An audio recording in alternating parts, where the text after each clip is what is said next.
All right. Hey, Ray. Welcome to the podcast. Thanks for being here. Of course, of course. Thank you for having me. This has been I've been looking forward to this. Once you let me know that I could be on, I was super excited to join you on this space. So thank you for having me.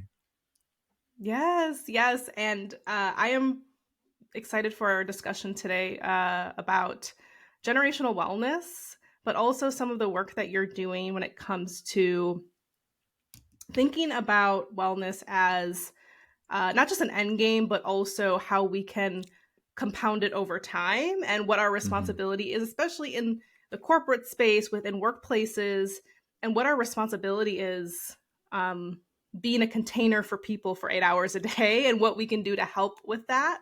So I'm going to bounce it to you for an introduction. So tell us who you are, what you do, and the impact you're looking to make on the world. Yes, yes. So my name is Raymond Achille, but I also go by Recovery Ray. I like to share that because if you're on the social media spaces, that's how you'll see me there.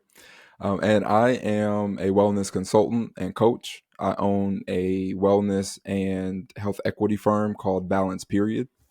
And as an organization, we are focused on helping to create a world where generational wellness is accessible to everyone. So, generational wellness is merely creating an environment where we're passing down healthy habits from one generation to the next. And that is definitely something that is fueling, my own personal life, but it also ties into the impact that I want to have on the world. And I know for me, that impact starts with me and my family and leading by example as I create generational wellness, as I create financial freedom and time affluence for at least this generation, last generation, and the next two generations of my family. And I believe that by doing so, that in and of itself will create an impact and a ripple effect around me to empower other people to do the same for themselves and their families. So that's a little bit more about who I am, what I do, and the impact that I want to have on the world. That's amazing. And, for those who haven't heard the term generational wellness or, health equity, like these are all terms that maybe we've heard in the ether, about um, closing disparities, closing gaps and disparities and health outcomes. Can you tell us more about that? Just a little bit about like what the gap is, especially for Black and Brown communities, because you talk Hmm. about that generational compounding over time. So tell us more. Yeah, and so when we think about our Black and Brown communities here in the States, when we look at just the data behind our longevity and around the different ailments that we die from, it's Mm. disproportionate to our white counterparts in this country. And when we think about, heart disease, we think about diabetes, hypertension, right? A lot of what contributes to us experiencing these ailments are aligned with the habits that we practice and with the environments that we've been forced into within systematic racism, right, throughout this country. And so there's a lot of inequity as it relates to quality of life that can be adjusted and shifted based on, paradigm shifts in our minds and the habits that we choose to practice. And so for the work that we do is centered around helping individuals understand the impact that their mindset and that the habits that they practice have on their quality of life. And then we show them simple and sustainable ways to go about improving their quality of life over time that then they're able to use to pass down to the next generation of their family and ultimately redefine what it looks like to be happy and healthy in this country. Yes, and so, trying to break the generational trauma that, like you mentioned, is I think causing this disparity, but also, habits, changing behavior over time. I mean, that's Hmm. one of my favorite things to do is focus on behavior change and sustainable behavior change. To your point, this is not about um, kind of a singular way of doing things. It's not about body image, for example. It's more about sustainable health and what that means. And so I think a lot Hmm. of times we think about the physical, but what else are you considering in that framework other than physical health? Yeah, so we kind of look at wellness in a more holistic manner. So we do have the physical, and that's important, but we Mm-hmm. also have our mental health, we have our spiritual health, we have our social.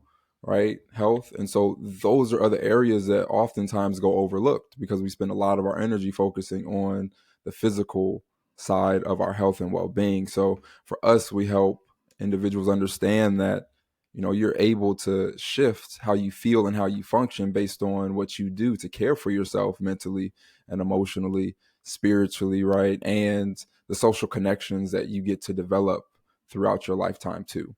So I think that there's a lot more, and from what I've learned and from my personal experience, the things that go into caring for myself internally actually have a greater impact on my physical health over time.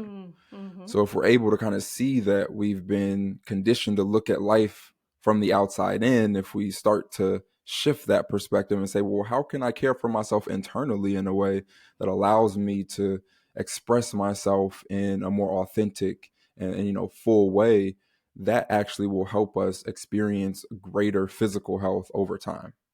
Mm. Yeah, and it's all connected, right? Mental health, Hmm. physical health, all of it is connected.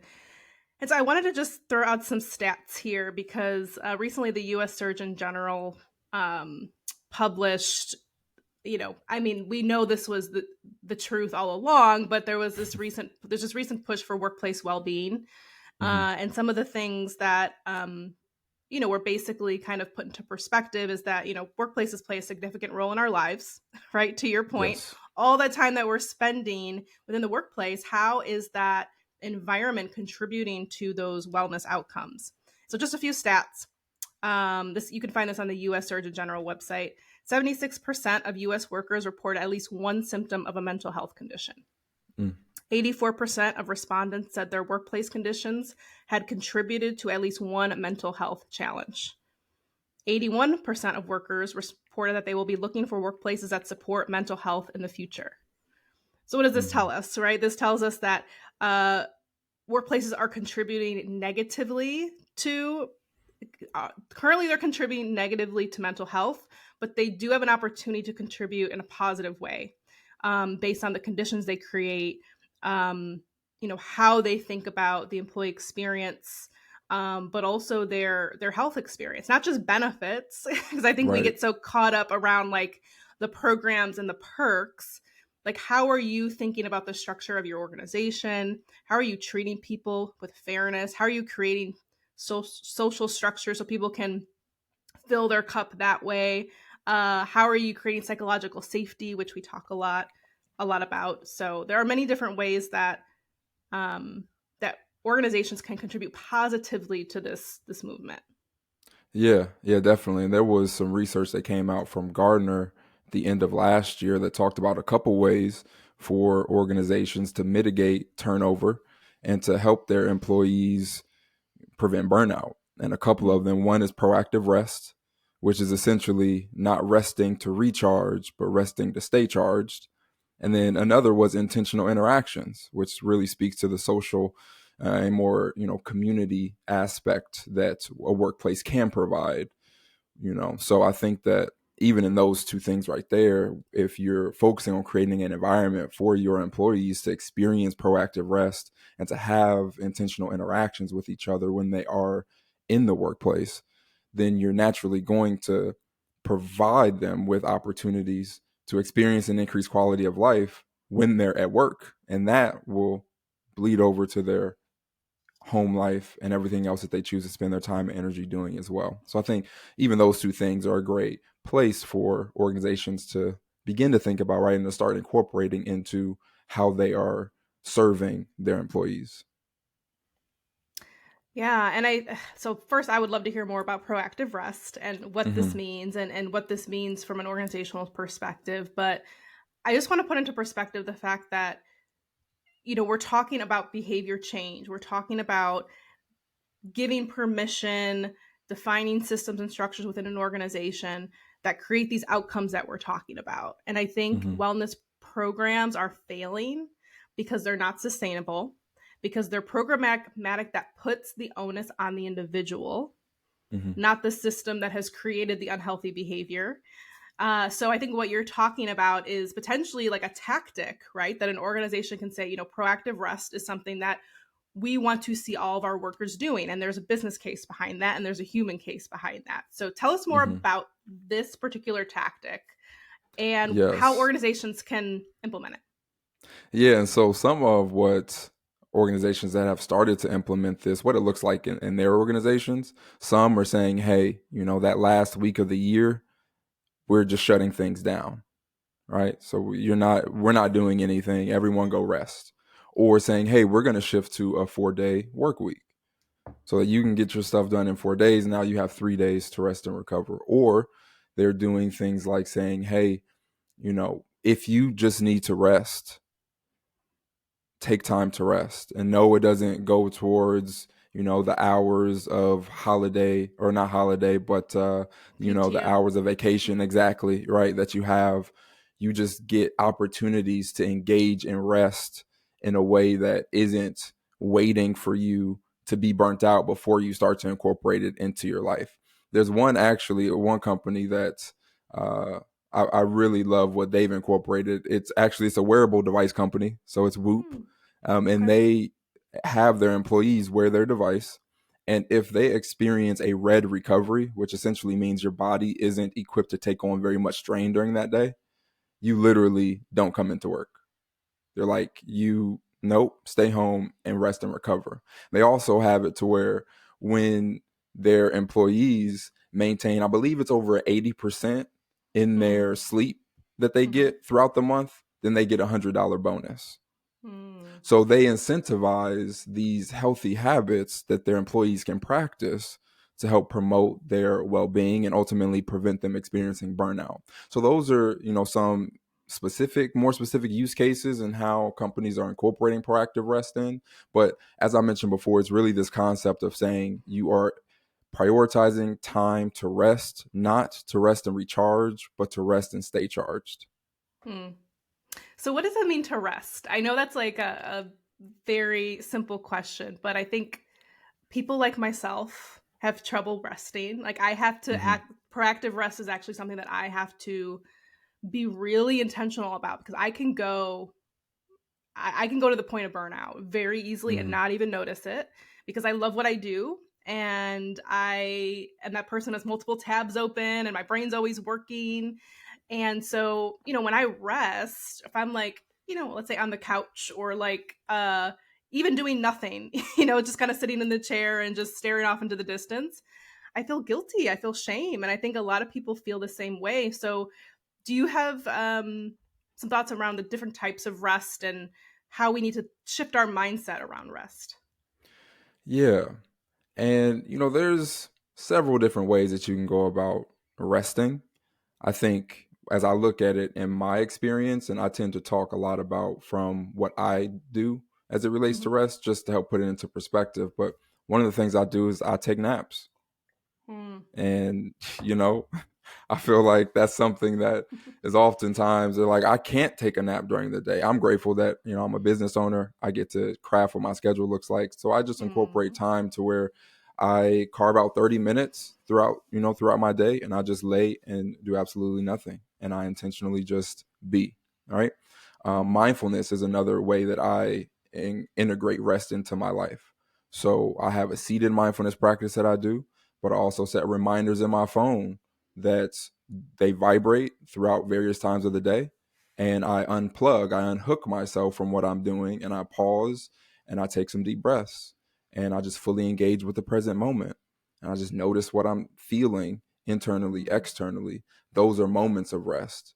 Rest could also be just carving out time to read a book or to Mm. daydream, right? There's a lot of different ways that you can rest. And I think that in the process of changing our behavior in a way that's aligned with us experiencing more rest, we're naturally going to experience this, guilt or this shame that comes along with saying, oh no, I'm not being productive right now. And I've been Mm. conditioned to think that if I'm not being productive, then that has an impact on my overall worth or my value. And I think that in order for us to shift that paradigm for ourselves, it takes us sitting with those emotions and extending kindness, grace, and compassion to ourselves to know that, hey, rest is actually resistance against grind culture. Mm. Rest is our way of saying, I am enough with who I am in this moment. And when we start to reframe what rest looks like for us, our experience with doing it on a regular basis will shift as well. Yeah, it's a big mindset shift because to your point, I think it's shifting paradigms. It's shifting what we're conditioned to believe about our worth. And for those of us who have, like myself, who have worked in corporate America for most of my career, all of it at this point, I just started my business last year.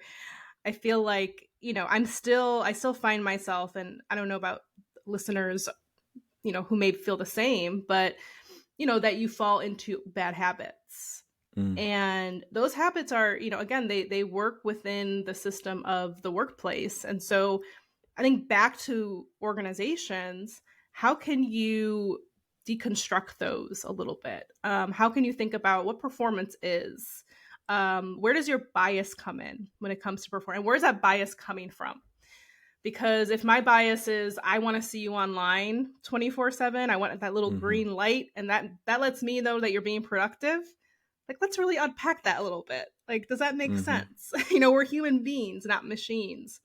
Yep. So what are some things that you, by the way, and I love, you mentioned rest is resistance. I've been a huge fan of the nap ministry Yes. for a Yes. long time. So really it's this idea that we are shedding this idea of worth and conditioning of productivity connected to worth, hmm and realizing that just doing nothing is actually resisting those paradigms, which is wild to me. But I love the nap ministry and the work that's done there. So what are some of the barriers that companies are faced with, either like from a like a behavioral perspective, a systems perspective, that gets in the way of actually doing this work? I think that it starts with just doing what's always been done. And certain individuals at leadership levels that they've been conditioned to just do what's always been done.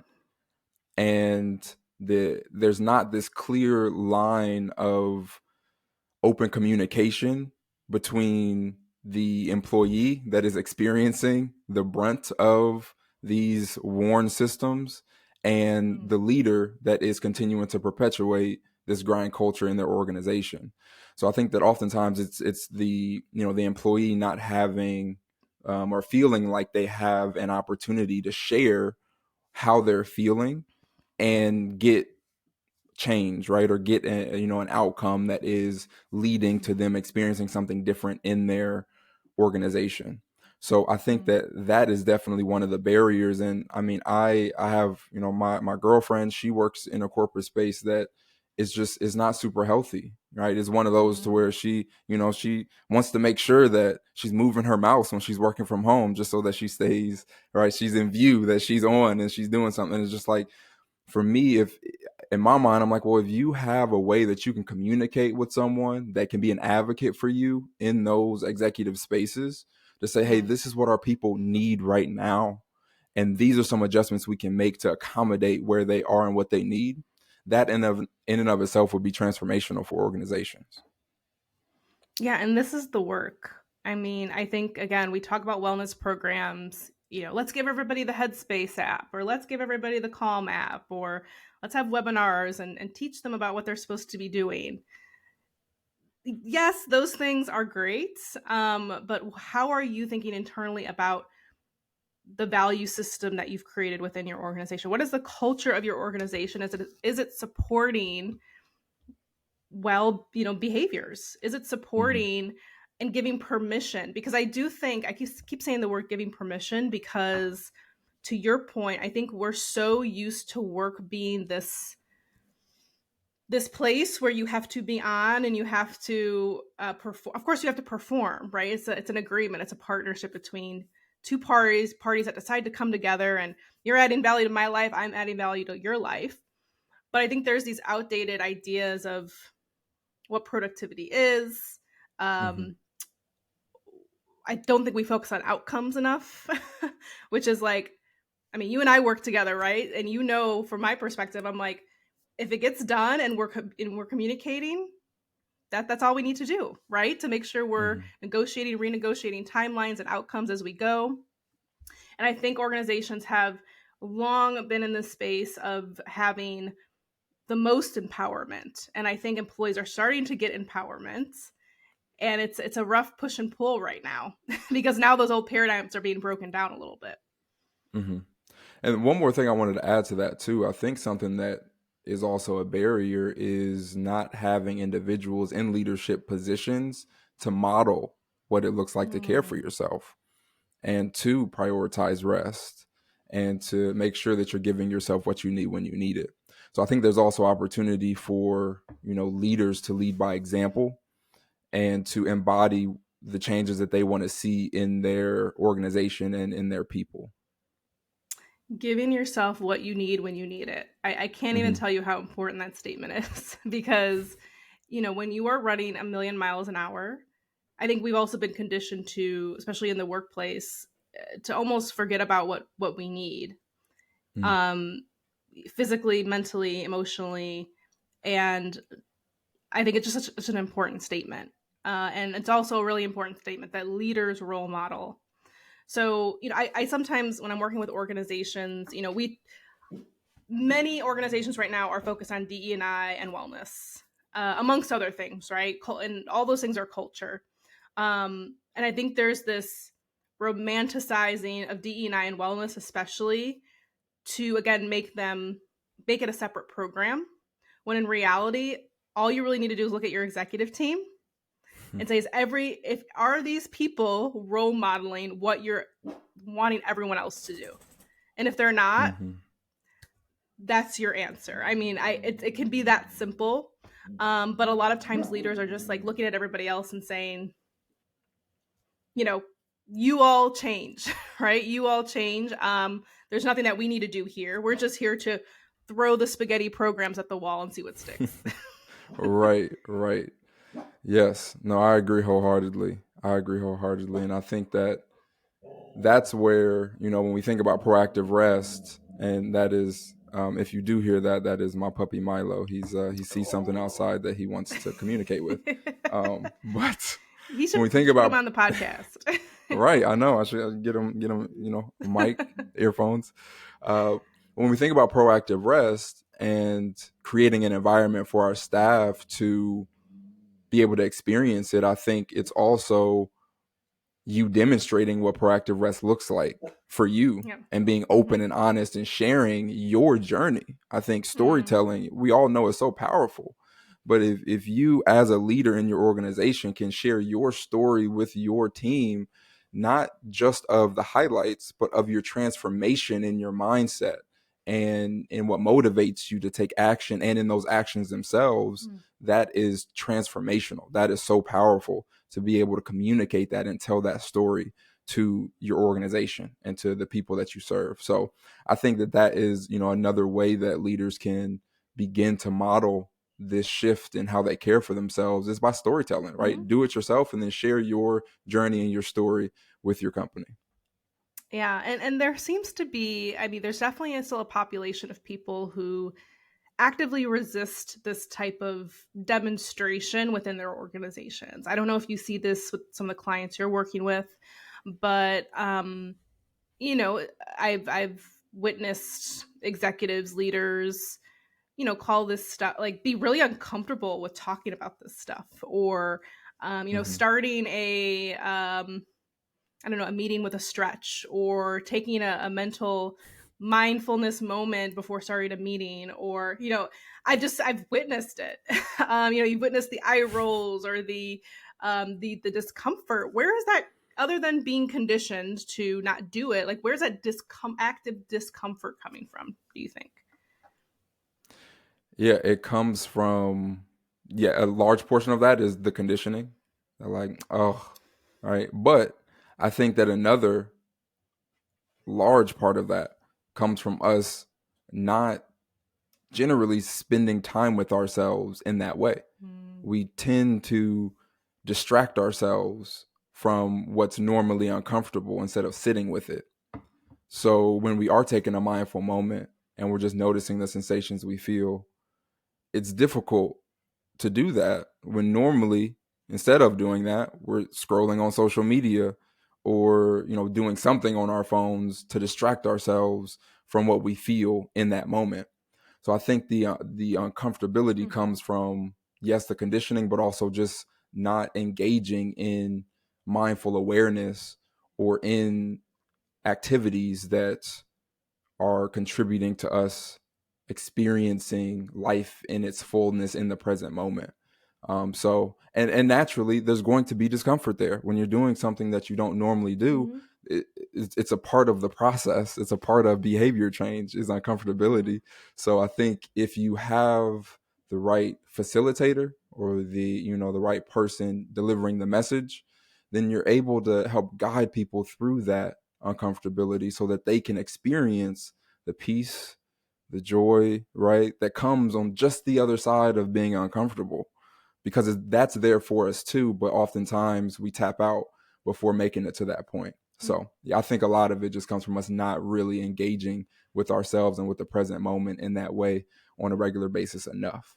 Yeah, getting in your own body for a moment is magic. I mean, to your point, the mindfulness exercises, meditation, all these things are not fuzzy concepts. These are things that actually reconnect you with your body and your mind. And, Mm-hmm. it fascinates me how focused we are on grind and hustle culture. And in reality, all we really need to do is just take a beat and slow down for us to truly optimize our minds and our abilities. But we're so focused, to your Mm-hmm. point, on just no time to sleep. We could sleep when we're dead, and all these just ridiculous concepts. Which, by the way, people are making a lot of money on. There's a lot of capitalism Mm-hmm. in the opposite of this work, or work that may sound like this, where people are trying to be life coaches or wellness coaches. So just be careful. If you all are looking for a wellness coach, reach out to Ray first. Do not reach out to the person on social media who's trying to be a life coach and has no perspective or background on it, because it's a Mm-hmm. responsibility. And it's really upsetting when um, you see folks who are not qualified to do this Mm-hmm. work. Yes. Yeah, they are sharing other people's opinions that they took as facts, Mhm. without having life experience and just trying to sell you something. That's generally what happens most times. So Mm. yeah, I appreciate the recommendation in using balance period and the work that we Yeah. do. Um, but yeah, I think that regardless if you work with me or someone else, I think that the fact that you feel like it would be beneficial to work with someone, I think that's a great place to commend yourself on noticing that there's space for you to change and adjust. And I would say, just once you start the journey, just keep moving forward, just keep going. Yeah. So, Ray, Hmm. tell us how people can work with you at Balance Period, or your team at Balance Period, and then how they can find you if they wanted to reach out. Yes. So a lot of the work that we're doing right now is coming in and facilitating conversations about wellness. And we guarantee that the listeners or the participants are going to leave with simple and sustainable ways that they can incorporate healthier habits and behaviors into their daily lives. So you're going to be changed after experiencing a facilitated conversation about balance period. So that's a fantastic way to get started with us. But we also provide a coaching program that we take individuals step by step through our emotional literacy program, along with equipping them with a sustainable self-care system, Mm. which is a series of daily habits that they practice to promote their optimal health and well-being. So that's another way that it's more of an intensive program, but by the end of it, you will have all the resources that you need to embody this happier, healthier lifestyle. And I will also mention that we do have a podcast. So if you are open to just listening to something a little bit different, uh, it's at balance period on any social media platform. You can find our podcast there. But any listening platform that you listen to podcasts on, it's just balance period. Type out both words. You'll see a couple lions and you'll know that it's us. And how you can get in contact with us, you can go to our website. It's balanceperiod.com. We have a contact form at the bottom of that website where you're able to reach out and let us know how we can best serve you and your organization. Wonderful. Well, I am so amazed, proud, thankful for all the work that you're doing at Balance Period. I think it's so needed from a social perspective, from an organizational perspective, an individual perspective. This idea of kind of collective healing and health and wellness is something that we sorely need right now. And you all are taking the first step Mm-hmm. in really providing really tactical ways that organizations can implement real sustainable change. So, Mm-hmm. you all are the real deal. I appreciate you. And thank you so much for sharing your insight and your wisdom with us on the podcast, Ray. Of course. Yeah. Thank you so much, Angela, for having me. It's been a pleasure, and I'm looking forward to continuing to watch you and the work that you're doing grow because it is so needed. Mm. Like, it is so needed. So thank you for all that you do too. Thank you, Ray.